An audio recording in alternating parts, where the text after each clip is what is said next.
the money still comes through Parliament. That puts the responsibility of these funds on the clerk to Parliament. And since they are neither department, neither what the clerk would do is suspend the activities until the audit satisfies him that everything has been done in the right way. The Parliament is sending out a message to all other stakeholders who rightly have to lobby members of Parliament that plan your activities outside the days of plenary. Plan your activities not to interfere with the operations of committee work, because then you are interfering in the core mandate of Parliament. That's why the clerk to Parliament has even told the institute that, hold on, whatever you do must not affect committee and plenary work.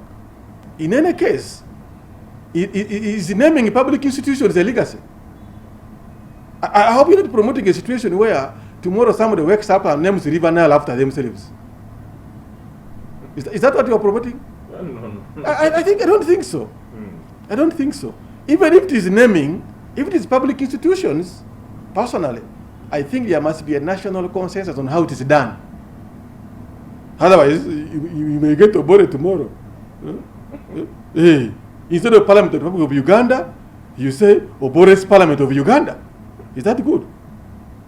So I think let's not reduce her contribution to naming the institute. It should be beyond naming the institute. And if it is naming the institute, I want to repeat, we shouldn't even be encouraging that our leaders name themselves. Our performance as public officers should be assessed by the consumers of our services.